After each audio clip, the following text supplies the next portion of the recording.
Hi மக்களே, இப்போ கபால காளியம்மன் திருக்கோவிலில் மாதந்தோறும் அமாவாசை அன்று சிறப்பு பூஜை நடைபெறுகிறது. காலை 10 மணிலிருந்து மதியம் 1 மணி வரை சிறப்பு பூஜை நடைபெறுகிறது. அம்பாள் இந்த இடத்துல 16 அடி உசரத்தில் கம்பீரமாக காட்சி அளிக்கிறாங்க. இந்த அம்பாள் பெயர் கபால காளியம்மன். இந்த அம்பாள் 16 அடி உசரத்தில் காட்சி அளிக்கிற 16 செல்வமும் அவங்களுக்குள்ளே அடங்கி இருக்கணுன்றக்காக 16 அடி உசரத்தில் அம்பாளை கட்டியிருக்காங்க. இந்த கோவிலில் மாதந்தோறும் அமாவாசை பௌர்ணமி சிறப்பு பூஜை நடைபெறுகிறது. இந்த கோவில் அமாவாசை அன்று காலைல 10 மணிலேருந்து 1 மணி வரை சிறப்பு பூஜை நடக்கும். 2 மணிலேருந்து அன்னதானம் நடக்கும். பௌர்ணமி அன்று அஷ்டலட்சுமியாக மாலை 5 மணி அளவில் நடைபெறும். மாதந்தோறும் தானத்தில் சிறந்தது அன்னதானம். மனிதனிடம் கட்டாயம் இருக்க வேண்டிய தானம் நிதானம். பதறாத காரியம் சிதறாது என்பார்கள். அதேபோல் நிதானத்தோடு இருந்தால் மட்டுமே நிம்மதி கிடைக்கும். தானத்தில் நிதானம் முக்கியம்தான். ஆனால் அதைவிட முக்கியமானது பிறரின் பசியை போக்கும் அன்னதானம். மனிதன் போதும் என்று சொல்லக்கூடிய ஒரே தானம் அன்னதானம்தான்.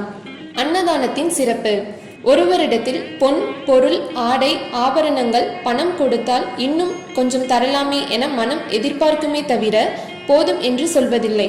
ஆனால் சாப்பிடும்போது வயிறு நிறைந்தவுடன் போதும் என்று கட்டாயம் சொல்லித்தான் ஆக வேண்டும். ஒருவருக்கு வயிறார உணவை அளித்தால் மனம் நிம்மதி பெறும். இதை பெரும்பாலானோர் அனுபவத்தில் உணர்ந்திருப்பார்கள். போதும் என்ற சொல்லே அன்னதானம் செய்பவர்களுக்கு போதுமான செல்வத்தை கொடுக்குமாம். எனவேதான் எல்லா தானங்களிலும் அன்னதானமே சிறந்தது என்று சொல்லி வைத்திருக்கிறார்கள். அன்னதானம் செய்யும் போது பிறர் போதும் என்று சொல்லும் அளவிற்கு செய்ய வேண்டும். எப்படி அன்னதானம் செய்ய வேண்டும்? அன்னதானம் செய்பவர்கள் தாங்கள் சாப்பிடாமல் இருந்து மற்றவர்களுக்கு தங்களது குடும்பத்தினருடன் பரிமாற வேண்டும். தங்கள் கரங்களால் பரிமாறுவதே சிறப்பு. பெரிய அளவிற்கு அன்னதானம் செய்ய முடியாதவர்கள் கூட சிறிய அளவில் தங்களால் முடிந்ததை செய்யலாம். அன்னதானத்தை தங்கள் மேற்பார்வையில் முறையாக செய்ய வேண்டும். எப்போதெல்லாம் அன்னதானம் கொடுக்கலாம்? வாரம் ஒருவருக்கு அல்லது மாதம் ஒருவருக்கு உணவு வழங்கலாம். வருடம் ஒரு முறை விழாக்களை முன்னிட்டு அன்னதானம் வழங்கலாம். பிறந்த நாள், திருமண நாள், குழந்தைகளின் பிறந்த நாள், முன்னோர்களின் நினைவு நாள் ஆகிய நாட்களிலும் இறைவனுக்கு உகந்த நாட்களிலும் அன்னதானம் செய்யலாம்.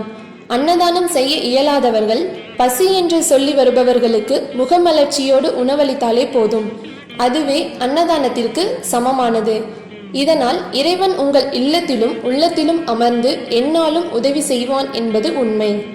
பாத யாத்திரை வருபவர்களுக்கும், ஸ்தல யாத்திரை வருபவர்களுக்கும், கிரிவலம் வருபவர்களுக்கும், நடந்து வருபவர்களுக்கும் கலப்பை போக்க பல இடங்களில் பலரும் உணவளிக்கின்றனர். அதன் மூலம் அவர்களது ஆத்மாக்கள் திருப்தியுடன் நம்மை வாழ்த்துகிறது. அன்னதானத்தால் கிடைக்கும் பலன்கள்: அன்புடனும் கருணையுடனும் செய்யும் அன்னதானங்கள் நம்முடைய அடுத்த பிறவி வரை பலன் கொடுக்கும். அன்னதானம் செய்பவர்களின் வாழ்க்கையில் பசிப்பினி வராது. இறைவனின் பரிபூரண அருளும் கிடைக்கப்பெறும். ஓகே வியூவர்ஸ், இன்னைக்கு தானத்தில் சிறந்தது அன்னதானம் அப்படிங்கிறத பற்றி நம்ம தெரிஞ்சுக்கிட்டோம். இந்த வீடியோ உங்களுக்கு பிடிச்சிருந்தா லைக் பண்ணுங்க, கமெண்ட் பண்ணுங்க, உங்கள் ஃப்ரெண்ட்ஸுக்கும் ஷேர் பண்ணுங்க. இது போல இன்னும் பல ஆன்மீக தகவல்களை நீங்கள் தெரிஞ்சுக்கணுமா? நம்ம வீடியோ மறக்காமல் சப்ஸ்கிரைப் பண்ணுங்க, லைக் பண்ணுங்க, கமெண்ட் பண்ணுங்க. அப்போ தான் நம்ம வீடியோ அடுத்து தொடர்ந்து வர ஆரம்பிக்கும்.